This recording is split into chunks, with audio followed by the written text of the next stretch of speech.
če je kakšen argument, izvolite.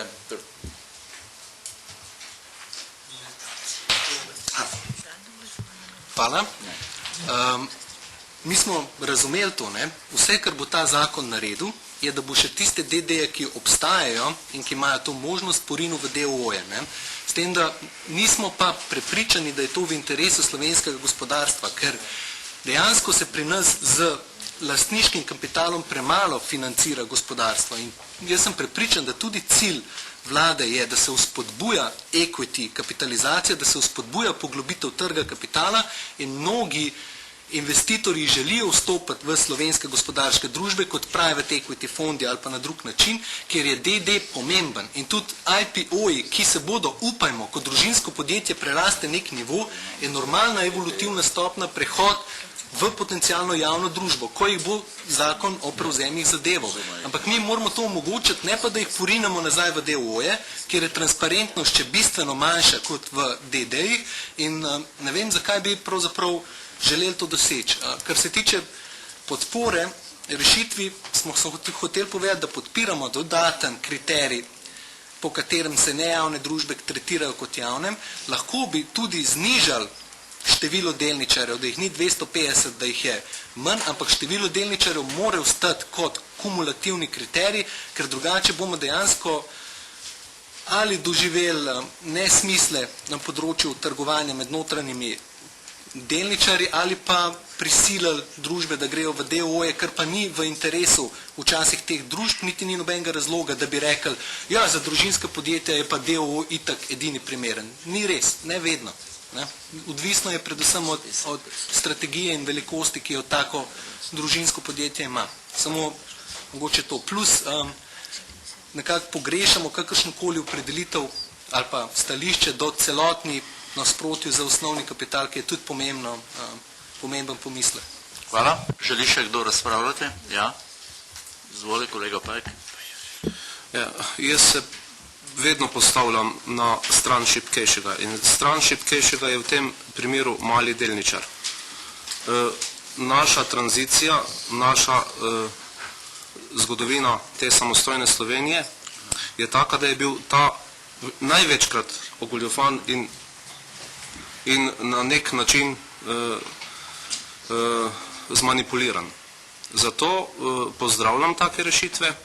Jasna stvar je, da je lahko do 50 družbenikov v DOO-ju in tista družba, ki hoče se preimenovati, se lahko preimenuje, ki želi sprejemati kapital od zunanjih, lahko to tudi naredi.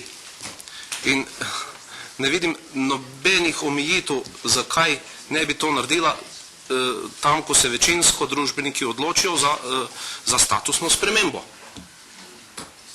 In zagovarjati, to se mi pa ne zdi najbolj v duhu in obstoječe rešitve, ne najbolj v duhu. Ker je pač praksa pokazala, da so bili mali delničarji največkrat porinjeni iz tistega kolača, tako da so imeli profit v bistvu tisti veliki. To je to. Hvala. Državni sekretar. Hvala lepa. Najprej odgovor za zadnje vprašanje, celotni kapital. Namenoma smo vnesli dikcijo celotnega kapitala, ne osnovnega kapitala. Vemo, da je to kategorija vseh sestavin equity kapitala, ki iz leta v leto raste, seveda, če družba posluje z dobičkom. In ravno zaradi tega, zaradi rasti družbe, če preseže določen moment, se pravi določeno vsoto celotnega kapitala, da je obvezana, da pade pod zakon o prevzemih. Ker drugače lahko spet so razni obvodi, družba osnovni kapital zafiksira na 3 milijone 900 in ne pride nikoli v obveznost oddati prevzemne ponudbe. Kar se pa tiče tega, da zakon mogoče iztiska z trga delniške družbe in da sili mogoče lastnike v DOO-je, tudi s tem se ne bi strinjal. Če se vrnemo na družinska podjetja, pa mislim, da jih je zelo malo družinskih podjetij v obliki delniške družbe in da se odloči za IPO, se pravi za prvo javno ponudbo, tu ne vidim razloga za potrebo objaviti prevzemno ponudbo. Če je IPO uspešen in družba izda nove delnice, katere piše množica novih lastnikov, Prevzemno ponudbo potrebno oddati samo, če eden izmed lastnikov preseže prag 25%. Kar je pa spet dobro za zaščito ostalih malih vlagateljev, ki vpišejo delnice pri tej ponudbi. Hvala. Hvala. Predstavnica Agencije za trg vrednostnih papirjev, prosim, če ste tako prijazni in se za magnetogram predstaviti. Dober dan, najlepša hvala, gospod predsednik. Hvala lepa za vabilo na to sejo. Mi bi pa ob tej razpravi radi podali svoje pripombe oziroma svoje mnenje in sicer iz strani, naše strani, to je pa stran izvajalcev tega zakona. Ne glede na vse kritike do danes in verjetno tudi bodoče bi rado opozorila na naslednje. Dosedanji drugi odstavek 4. člena zakona o prevzemih je jasen. Torej gre za kumulativni kriterij, ki je ne samo razumljiv, ampak predvsem z vidika agencije lahko obvladljiv oziroma vemo, katere so te družbe. Naj opozorim na to, da zakon določa, da KDD agenciji posreduje podatke o vseh tistih delniških družbah v začetku vsakega koledarskega leta, v katerih je vsaj 250 delničarjev. Na podlagi tega podatka ima agencija operativno zelo kratek čas izdelan seznam kumulativnega kriterija. Torej na teh 250 delničarjev vse tiste družbe, ki imajo hkrati tudi tako visok osnovni kapital. Zdaj pridemo pa na kriterij, ki je ali, in nam bo ta povzročil probleme. Prvič, število delničarjev je jasno, osnovni kapital se pa spremeni v celotni kapital, ki je druga kategorija, drugačna kategorija, o njej smo že slišali.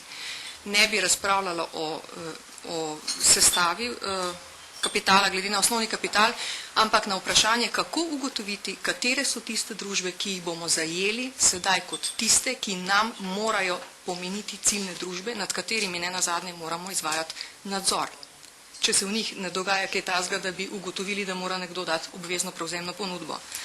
Namreč, za celo vrsto družb, torej to so vse tiste, ki niso javne družbe in niso zavezane poročati, po zakonu o trgu finančnih inštrumentov, agencija nima podatka o tem, kakšna je ta višina celotnega kapitala. To je računovodska kategorija, vključena v računovodske izkaze vsakega podjetja in veliko družb je takih, ki teh podatkov ne razkrivajo javno, ampak so jih dolžne za statistične namene poročati AIPES-u. Torej, si bomo morali te podatke pridobiti iz drugih virov, ne glede na to, pa opozarjam še na nekaj, javne družbe te podatke v nekem doglednem času objavljajo, medtem ko vsi ostali imajo daljši rok predložitve teh finančnih podatkov AIPES-u. Tako da to je prvi tak večji zalogaj za konkretno izvajanje predloga. Mislim, da se zdaj zaenkrat pogovarjamo o tem členu, ne? Bi kasneje. Torej tu opozarjamo zdaj na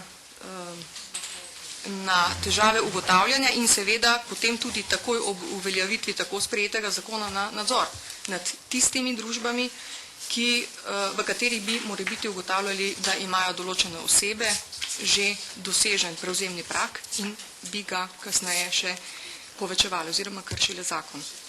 Hvala. Želite, državni sekretar?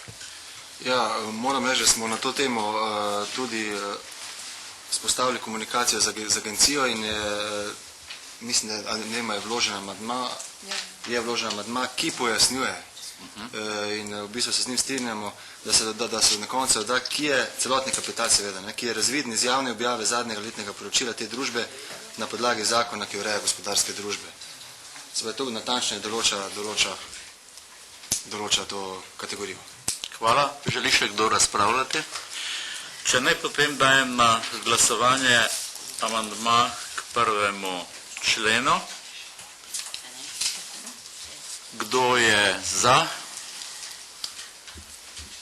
1, 2, 3, 4, 5, 6, 7, 8.